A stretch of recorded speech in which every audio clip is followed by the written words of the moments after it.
Welcome to Fightzone. The blood, the sweat, the tears, the sweet taste of victory. Join the revolution. You keep fucking telling me to stop. How you doing, guys? It's Nando, Pound for Pound Boxing Show. Here at your call, Mo Prior, Freddy Warren. Guys, what an amazing show. First of all, give us your analysis of every fight, and are you happy with the show? I was delighted with the show. Beforehand, I was a bit worried that it didn't look so strong because we've had some pull-outs and things, but every fight was competitive. And listen, and the home fighters didn't always win, as you saw with Paul Roberts. So I think it was a great show. Ready? Yeah, it was all good. It's good to get the boys out. After it's a nice little warm-up prospect show. They're looking to go into some big 50-50 fights after. I think that was the main thing for the first sort of couple shows, is to get them they're ticking over fights because they just want to go straight back into the big 50-50s. And some of them are ready for titles, like Jez's. Brilliant. Mo, this is the second fight back after the pandemic. What's it like to be a promoter during this pandemic at the moment and being back? Listen, I wouldn't recommend anyone does promoting, small hall promoting. There's so many hurdles out there for us to put shows on with COVID and other things. But I'd just like to thank the team. I've joined up with the Warrens now, and listen, they're great to work with. They've been working really hard, but I'm just delighted to get shows back on. The other week I put one on, and I was so happy. I've been depressed lately, but getting the fans in there, putting decent shows on. And they're only going to get better. Once we can have more fights there, we get more title fights on, and it's the only way is up. Obviously, the next event is 17th of September. Is that correct? Yeah. We got Boyd Jones. I've actually got two shows before then, but the next one here is 17th of September, and I've got Boyd Jones against Conor Marsden, and my big heavyweight Lucian Atana, 6'10". Wait until you see him. 4 fights, 4 knockouts, 3 in the last 3 in the first round, and there's some other good fighters on as well. We're just doing the bill now. Then we've got 2 title fights on October the 8th here, southern area between Plata and Akinlady, and we've got Ashley Sexton in an intercontinental title. So things are looking good now. Brilliant. Do you want to tell us about those other 2 shows I missed out before the 17th? One's in Liverpool. We're just putting together now at the Olympia, and I've got another one at Tolworth. One's September the 10th in Liverpool, and one's September the 11th in Tolworth. Brilliant. September the 10th, Andrew Kane back out, James Ennigan, Mikey Edges, Cole Turney. So that's looking to be a really good show. So, yeah. Yeah, cut that. So I've been pushing for that Hennigan John Harding Jr. fight. Could we see that in the future? Possibly. I just spoke to John. He'll be on the 17th of September show on the Boyd Jones and Conor Marsden undercard. He seems keen to get out. He's just coming back from a shoulder injury. James is definitely up for 50-50 fights, and like you said, John fancies that fight against James. So that's a big domestic fight down in the line. So when John comes back and as it maybe gets out a couple of times, as a couple of rust off fights, but James is more than ready. So yeah, we'll see what happens in the future. Any news on when we could see Billy Underwood back?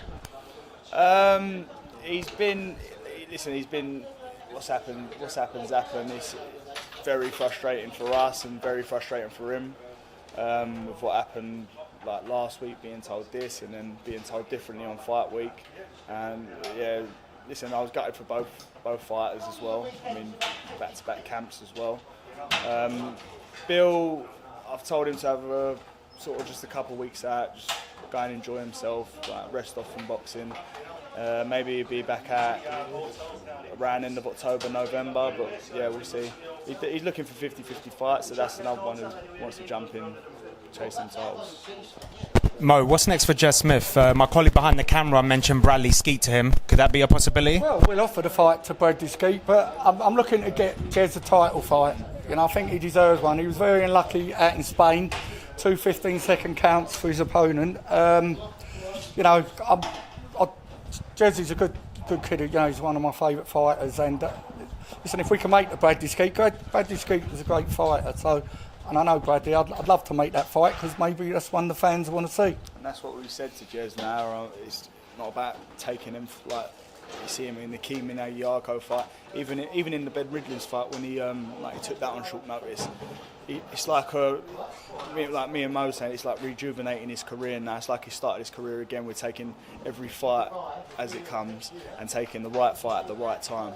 So we're building him up, and like Mo said, he's coming for them titles, and he's going to be where he's with Josh now, and how you just see how vicious he's looking. There's a big improvement in him. You can see he's punching a lot harder at super welterweight, and he's boxing.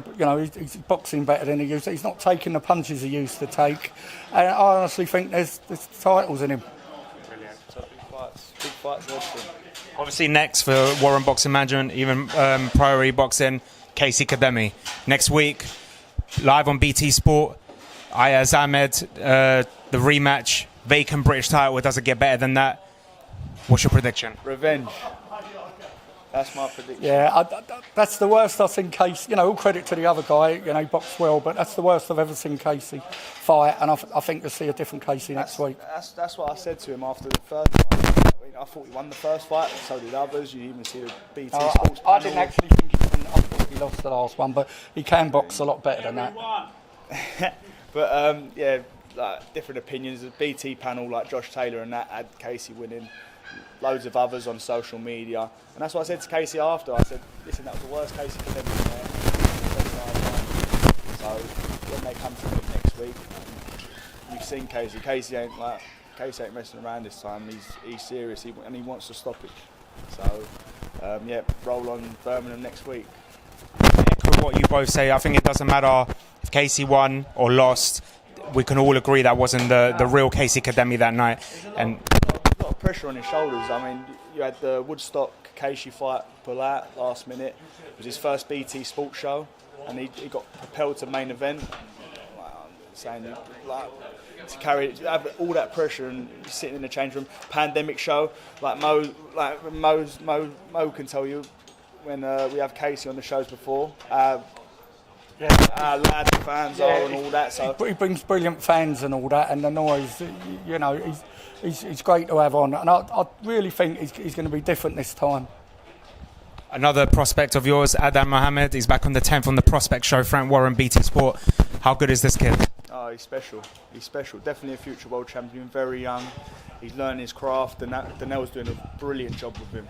Brilliant. And he's just one of them kids. He's always in the gym. He's always ready. I mean, you could call him up any day and say, "Oh, you're fighting tomorrow," and he'd take it. So really, really big future for Adam Mohammed. How good is he? I won't lie, I never saw his first fight, but I've been hearing about him. And listen, we've tried to match him. Of all my years in boxing, I've never known a fighter so hard to match. Adam. Oh, no, he's a good fighter. Sorry, I thought we were talking about Masood. Oh, yeah. He could go all the way, without backing now. Sorry, I've got Masood on the brain because for the last few days... He's fine on... I'll probably be asked. But, yeah, I mean... We've got some good prospects, and he's right at the top of. Yeah. Masood Abdullah, hopefully. Yeah. It's September 11th. No one pulls out. King's ransom. If you guys can pay it, hopefully we can find someone. Ask Mo how stressful it's been this week. Just trying to. I've never known. We offered good money. Top for 4 rounds. We offered top I'm saying dollar. we were offering fighters money that people don't even get them for the title fights, and they was turning it down 4 rounds. And honestly, I was gobsmacked. Some of the things people come back at saying, "Oh no, I think Masood's ready to step up." He's 1-0, but listen, it's boxing at the end of the day.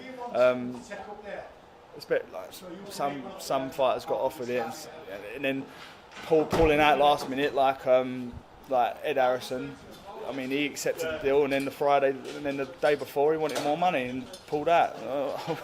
I didn't understand it. Maybe he accepted it, watched the fight back on YouTube, his debut, and went, "Oh, I want double that." Well, when I heard the money, I nearly jumped in, Freddie. So maybe next time. We'll pay you. Listen, we'll pay if you get in with him. We'll pay you the money. Okay, no, but I'll think about it. All right, guys. Any other messages for the fans, and what can they expect for the next few shows?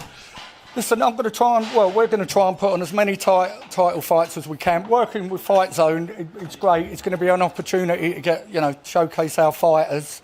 I want the fans to come back. I want to put 50-50 fights on. It's hard at the moment with this COVID going on because people can't move about. But listen, I promise you there'll be plenty of good fights coming up. Freddie? Yeah, I think what we've done, bringing like small boxing back to York Hall after this pandemic, no one ever thought to do it. No one had the knackers to do it, but we've done it, and you can hear the fans in especially the last show with Isaac Smalley. I mean, fight of the year contender, and just having a crowd back in the small event, and it's just amazing. But roll on the 17th of September in York Hall again, and it's probably going to even be a bigger crowd with Boyd Jones versus Marsden for the southern area. So yeah, roll on that. And then 8th of October, Ashley Sexton for the IBF International title against Antonio Guzman. And then Pilata versus Akinlani. We've got brilliant shows coming up. And we're all working together now, all under the same banner as WBM. It's endless opportunities, all our stables coming together. There's just so many good fights out there. And after that, now we sort of got the first couple shows out, and then we've got obviously the 17th and the 8th. There's a couple more run-outs after these shows. We've got all our fighters, and all they want is hard fights. So you'll be seeing some good matchups made and some good title fights. Brilliant. Before I let you go, one fight I would like to see. We spoke about it off camera. I hope you don't mind me saying it. Dan Morley, Robert Duran Jr. Definitely a fight we can make. A fight. Robert, he's on a big streak over in the US. He fought his first sort of opponent with a winning record and blasted him out. I mean, out cold for a good 5-10 minutes. Daniel Morley coming after that Lewis Isaacs fight. I think he's propelling, and that's something he wants, and maybe it's something we can deliver him, maybe around Epsom. Yeah, well, we were looking for a title shot for Dan, but no, I did mention that fight early on. We can make it because listen. If I said to Dan, do you fancy fighting Roberto Duran Jr., I think he'd jump at it. So I think it's one we look to make. Brilliant. Hopefully you can make it, guys. Thank you so much. Thank you so much for bringing small hall fights back, and good luck with all the other shows. Thank you, guys. Thanks.